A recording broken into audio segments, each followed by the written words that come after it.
been really good this time. It's great to have someone else to bounce the ideas off and to guide you really, because I spend so much time in front of the computer on my own and you could be throwing out really good ideas. So it was great to have a second opinion and someone whose opinion I valued.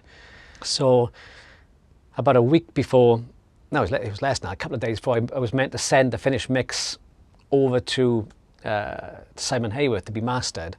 I thought, I better send Tom now the latest final versions to check it. And I sent it to him, right, thinking he'd come back and say, oh yeah, it's brilliant, let's get on with it, sort of thing. And I had an email back and it said, I played it and it sounds incredible. I thought, oh, brilliant, here we go. But it sounds like it's been mixed by a BBC sound engineer. I was like, oh my God. This was like a couple of days before I was meant to send it. He said, it's perfect, he said. You've made a perfect record and it's stunningly well recorded and it's all presented in glorious perfection. But you've lost, he said, you've lost something. You've lost atmosphere, vibe, and the things that make these records, which we love from the 70s, makes them special. And my first thought was, oh my God. And the second thought, I thought, right, let's go back and play his mix, which I did, because I hadn't referenced that for a couple of months. And I thought, oh my God, he's right. It was like, oh no. So I had to cancel the mastering, and I just went back. And it was a moment, it was like, this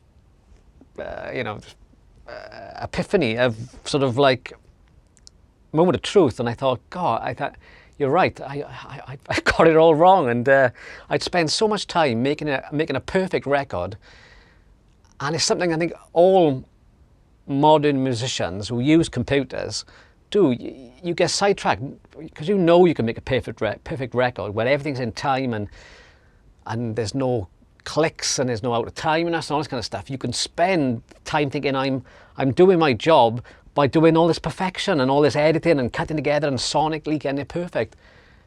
And it's not the thing we should be going for.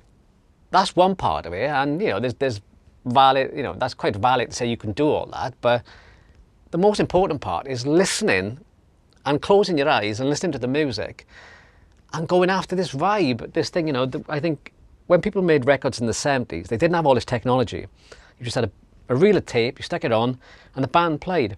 So they weren't sidetracked by all this technology and editing and moving things around. That's all they were interested in, was making a great record with vibes and playing and the music and the song. And so I was like, it was a real moment for me to realise that. And I think working on a computer, it gives us loads of benefits because, it's so cost effective to have all the plugins and everything, for a very low price.